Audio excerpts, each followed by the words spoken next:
Canal. Yeah, Topsies, yeah. Yeah. Okay, you're right. I used to but get this a is out boat in the out lake. there. This is out in the bay. Okay.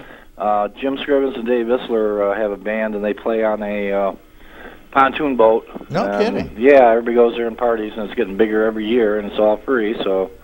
Do they have food?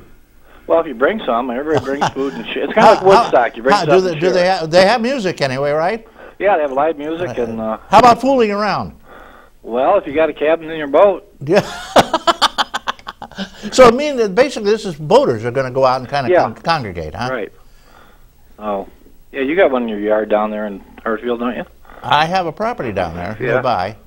I thought you had a boat down there. No, actually, I used to go over to Topsies and get a boat until, unfortunately, he got bumped off in Westfield. Well, yeah, that was a long time ago. Yeah, a long time ago. I was at that scene. Were you? Yeah. I will not go into the details, but poor Topsy. I remember the details. Well, anyhow, I wanted to make sure everybody's there. It starts at 3 o'clock. There was a rumor going around it was at 1, but it's at 3. 3 o'clock. Again, tell us what it is. It's called the 3rd Annual Canal Fest with the band Harbor Nights playing on a pontoon boat. 3 o'clock at Topsies, right? You get out there anyway, off there. Yeah, right off the inlet there. Yeah. Okay, fine. Thank you, caller, for the information. And good health to you, sir. Well, thank you, and you too, Reed. Bye-bye. Caller, good morning. Thank you for waiting. You're welcome. I have a question for Miss O'Grady. Are you still, do the Peace Corps stay in touch with students, or once their tour is over, do they come home and that's it? It depends on the volunteer. You make a lot of friends there, not just students, but colleagues and people that you've met in the town and so on.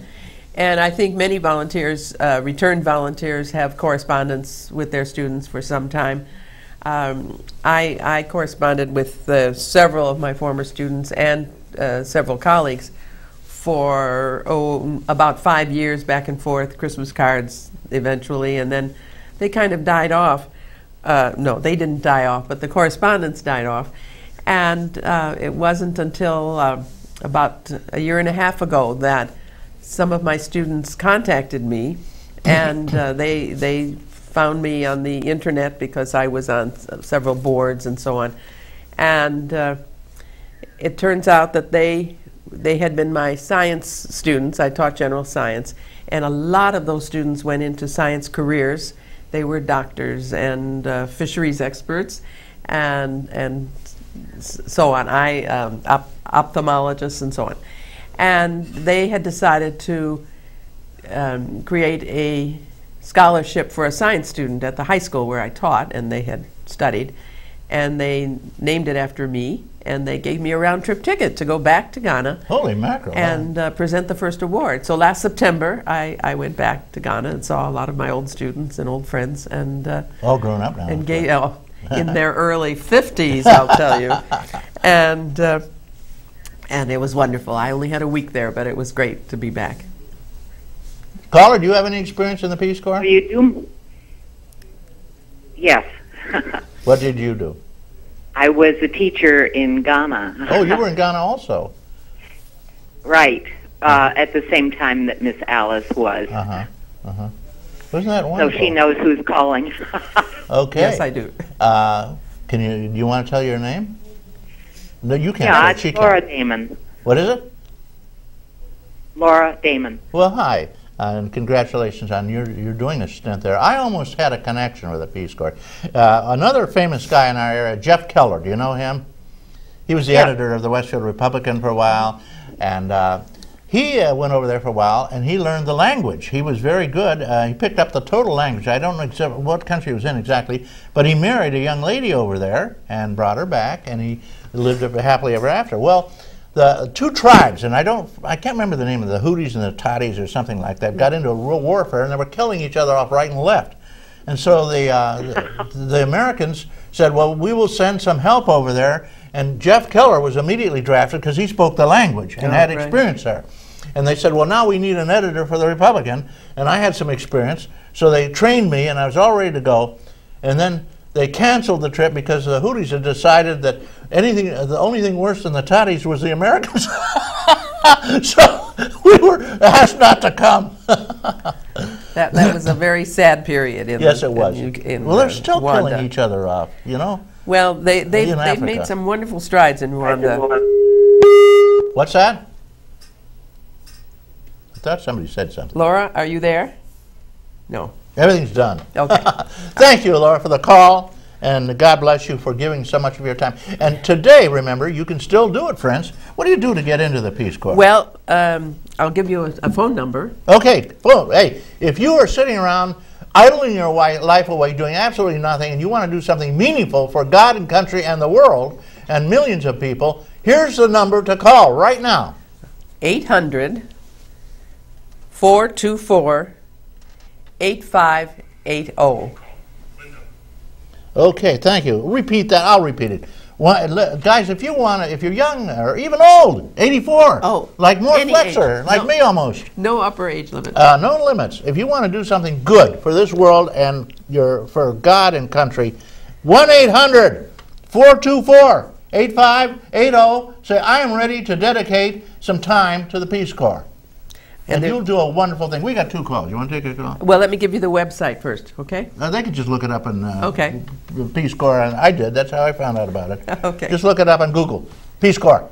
Caller, thank you for waiting. Good morning. Good morning. I recognize you. We were speaking about Doug Spalding. Oh, yes. He's a that's very Linda. old man, married to a very young, beautiful lady. She's a model, you know. Linda Spalding. I know Linda. That's Linda. Good morning, Linda. Linda. Well, good morning. And Alice knows us quite well, and I think she would disagree with a few points you just made. What's that? You're a beautiful woman. There's nothing wrong with it. Well, thank you, Reed. And Doug is a very young man. He makes her say that. He sits next to her and says, "Tell him I'm a young man." We know that, Linda. He doesn't look a day over 85, Linda. And you know, shortly he's going to get into Chautauqua free. You know how you get in free? You turn 90, you know. They march in and out for free. Can't wait. They figured you paid enough tickets, gate passes. So what's going on over there? You catching muskies yet? No, I'm not, but I'm so glad to see Alice on your show. Alice writes wonderful articles for the Chautauqua Daily. And really? And You she's a didn't say published that. author. Did you know that? No, you wrote a book? Yes. No kidding. Yes. What's it called? Where is it? It's called Ashanti Saga, The Fort. It's a historical novel. It takes place in Ghana, what became Ghana, and it takes place in 1900. Okay. And it's available at the Chautauqua bookstore, and it's on Amazon.com and BarnesandNoble.com. Okay, terrific. So you have big authors, big publishers working there, Well, big distributors. yes. It's not Vanity Book and Vanity Yes, it is. Press. It's a Vanity It Press? is, mhm. Okay, but it's being sold all around. Right. Okay, well, we've got to get Barnes & Noble to publish it next, you know. So And Alice right. does many things, and she does play readings on the side. What? What don't you do? Linda, don't give my Are history. you? Can you do backflips still, or what? No You way, Don't no do way. that anymore. Okay. Not anymore. So you're well-rounded. You're sort of a Renaissance lady. I'm very you know. well-rounded. And she gives international dinners. What are those? Oh, I like to cook. Oh, and you spaghetti and meat sauce. I That's cook. Italian, right?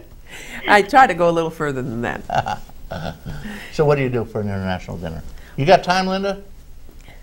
Well, I do, but you know, Alice is such an accomplished lady. I'm so glad she's on your show. Yes. Well, how's an international dinner go? What do you do?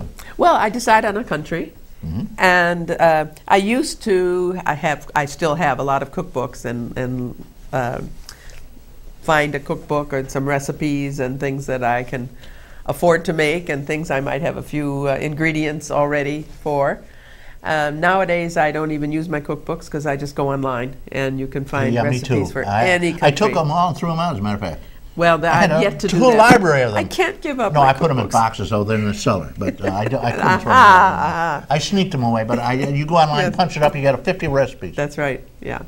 And I prepare a meal, and then people come and they do pay for the meal. I can take up to 18 people in my little house. Holy mackerel, little And- house. Yeah, it's small, but we manage. It's a little crowded, but we manage.